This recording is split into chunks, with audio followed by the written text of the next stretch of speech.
नमस्कार. सविस्तर वृत्त पाहणारच आहोत. त्या अगोदर बुलेटिनच्या सुरुवातीला नजर टाकूयात काही महत्त्वाच्या हेडलाईन्सवर. दिशा सालियान प्रकरणी सीबीआयकडे तपास सोपवण्याची मागणी. नागपूर हिंसाचार प्रकरणात सर्वात मोठी कारवाई. दादा खिंडकरला 21 मार्च पर्यंत पोलीस कोठडी.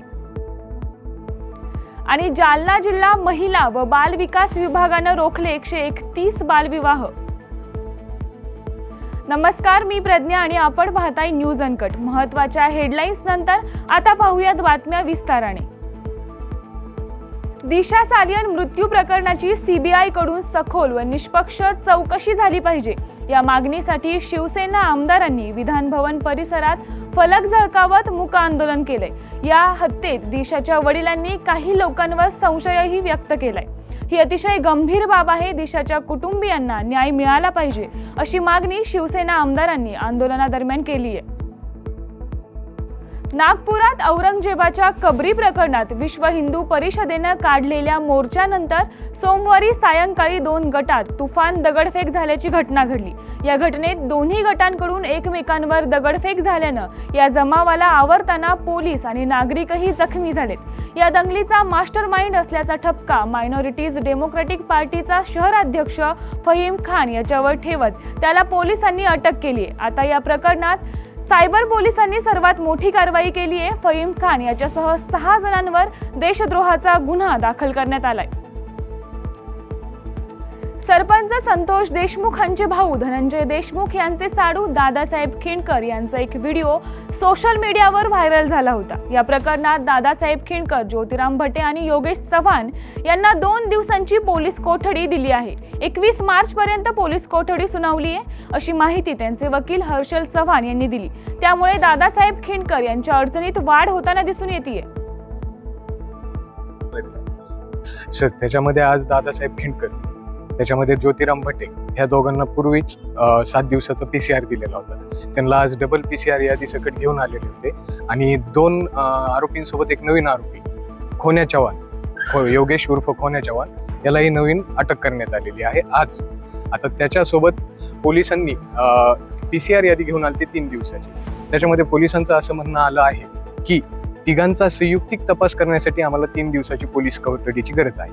त्याच्यामध्ये झालटे पाटील म्हणून पुण्याचे वकील आहेत, त्यांनी दादासाहेब खिंडकर यांच्यातर्फे युक्तिवाद केला आणि त्याच्यामध्ये योगेश उर्फ खोन्या चव्हाण व भटे याच्यातर्फे मस्के साहेब आणि आम्ही युक्तिवाद केला. त्याच्यामध्ये कोर्टाचं असं निर्देशन दिले कोर्टाने की तिघांनाही संयुक्तिक प्रश्न करण्याची गरज आहे. त्याच्यामुळे 2 दिवसाचा PCR मंजूर केलेला आहे. जालना जिल्ह्यात बालविवाह निर्मूलन कृती आराखडा प्रभावीपणे राबवण्यात येतोय.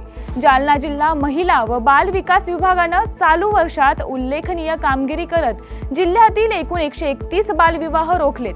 तसेच जानेवारीपासून आजपर्यंतच्या कालावधीत बालविवाहाच्या 2 प्रकरणात गुन्हे दाखल करण्यात आल्याची माहिती जिल्हा महिला व बाल विकास अधिकारी कोमल कोरे यांनी प्रसिद्धी पत्रकाद्वारे दिली आहे. बीडच्या जिल्हा रुग्णालयामध्ये रुग्णांना मिळणाऱ्या शासकीय भोजनात भेदभाव आणि हलगर्जीपणा होत असल्याचा गंभीर आरोप रुग्णालयात असणाऱ्या रुग्णांनी केलाय. अचानक घाईघाईने भोजन वाटतात. कुणाकडे पात्र नसते तर कुणाकडे ताट नसते. कोणी हातावर घेतात तर कुणाला मिळतच नाही. 2 मिनिटात लगेचच निघून जातात असा आरोप रुग्णांनी केलाय. त्यामुळे शासन रुग्णांच्या जेवणावर कोट्यवधी रुपये खर्च करत असून अशा प्रकारचा रुग्णांना त्याचा व्यवस्थित लाभ मिळत नसल्यानं रुग्णांनी मोठी खंत व्यक्त केली आहे. मीराताई गावकर आज जिल्हा रुग्णालयामध्ये आले असतात. तसं मी बऱ्याच वेळेस येते सारखी, पण हे 1-2 दिवसामध्ये तर मला असं जाणवलं की ज्या वेळेला शासकीय जेवण येतं पेशंटला त्यावेळेला काय करते ती 2 ते 3च मिनटं थांबते. तर सगळ्यांना तिकडं या लवकर डबे घेऊन जा, मग ते आणतात. त्यांना काही ते पत्रवळ्या वगैरे काहीच नसतं. यासह बुलेटिन मध्ये घेऊयात एक छोटीशी विश्रांती. कुठेही जाऊ नका, पाहत रहा न्यूज अनकट. ऐतिहासिक वारसा लाभलेला मराठ मुलूक महाराष्ट्र. या महाराष्ट्राला विविध रंगी छटा आहेत. साहित्य, कला, पर्यटन, नृत्य, भाषा, संत परंपरा, अशा विविधतेने तो नटलेला आहे. हीच गौरवशाली विविधता जपत स्वरंग मराठी केवळ महाराष्ट्राच्या सांस्कृतिक संहितेपुरते मर्यादित न राहता समकालीन नवकल्पनांवर आधारित कार्यक्रमांद्वारे मराठी मनोरंजन विश्वात स्वतःची एक अनोखी जागा निर्माण करत आहेत. मराठी मनोरंजन क्षेत्रातील उत्तम दिग्दर्शक, लेखक आणि निर्मात्यांच्या प्रतिभेचा पुरेपूर वापर करून मनोरंजनाचा आगळा वेगळा रंग उधळण्यास आम्ही सज्ज आहोत.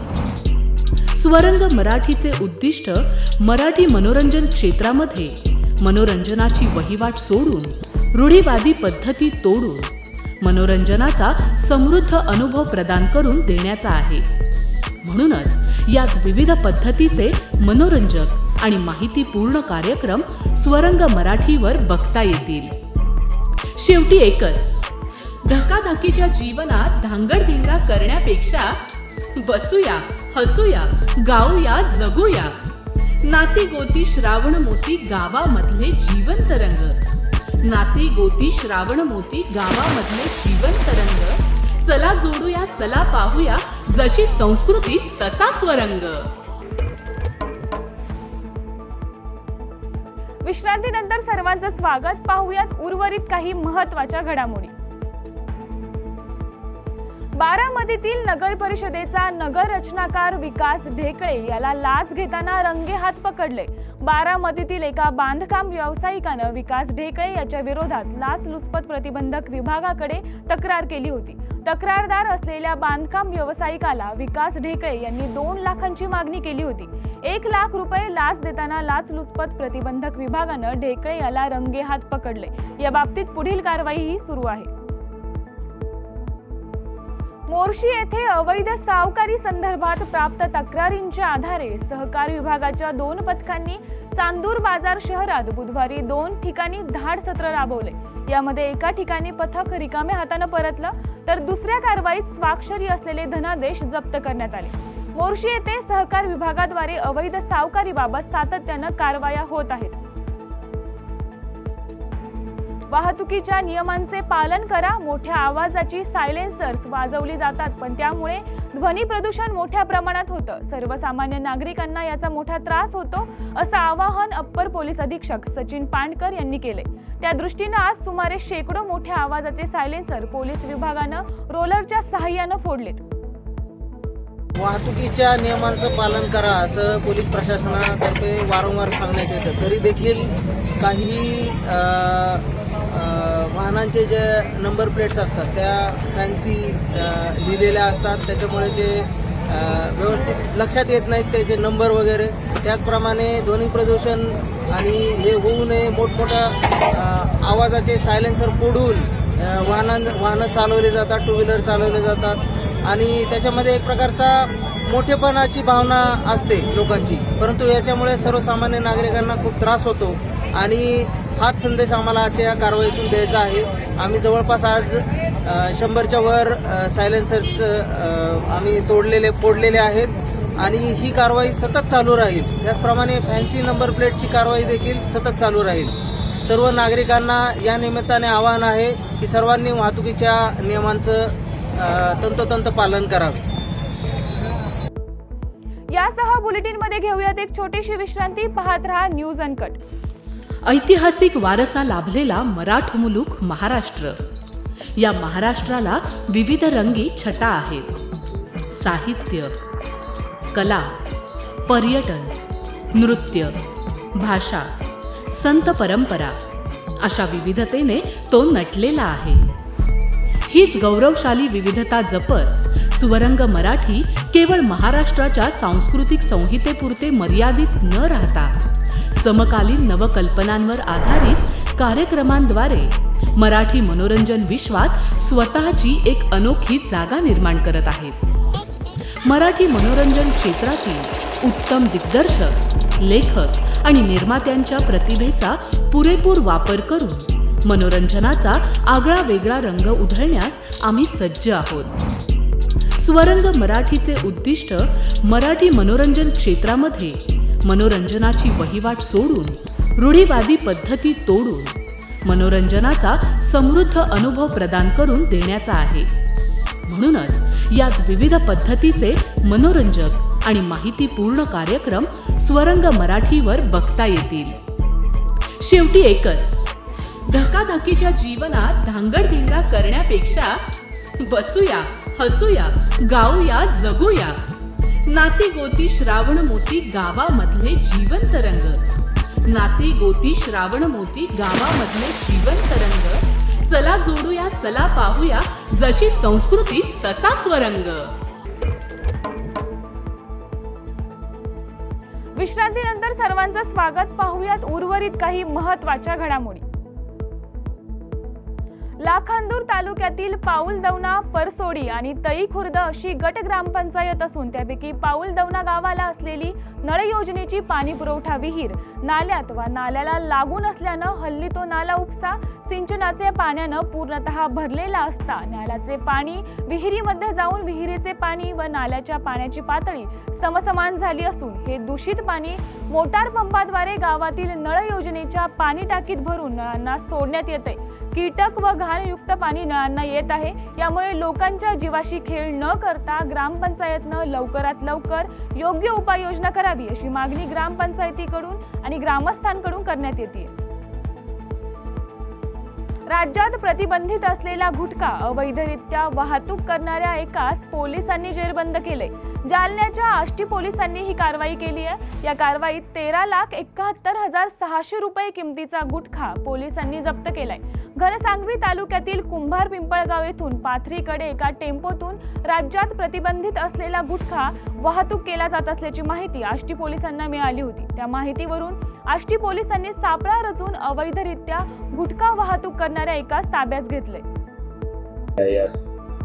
नमूद काल दिनांक 17/3/2025 रोजी रात्री 8 वाजण्याच्या सुमारास कुंभारी पिंपळगावकडून पाथरीकडे जाणाऱ्या एक बंद बॉडी वाहन याच्यामध्ये गुटखा असल्याबाबत आम्हाला खात्रीशीर माहिती एका गुप्त बातमीदाराकडून मिळालेली होती. त्यावरून आम्ही सदर गाडीचा पाठलाग करून आम्ही सदरची गाडी ताब्यात घेतल्याच्या नंतर त्या संबंधित जे आरोपी आहेत त्यातील आवेज खान, आदिलात खान व 36 वर्ष राहणार पाथरी याला विचारल्याच्या नंतर त्यांनी सांगितलं की सदरच्या गाडीमध्ये राजनिवास नावाचा गुटखा असून त्या गुटख्याची आम्ही आज रोजी सगळ्याची पाहणी केली असता सदरचा गुटखा हा एकूण 13,71,600 रुपयाचा प्रतिबंधित महाराष्ट्र शासनाने प्रतिबंधित केलेला गुटखा तसेच 5 लाख रुपयाचे वाहन असा 18,71,600 रुपयाचा मुद्देमाल आज आम्ही रोजी ताब्यात घेतलेला आहे आणि तो जप्त करून पुढील कारवाई करत आहोत.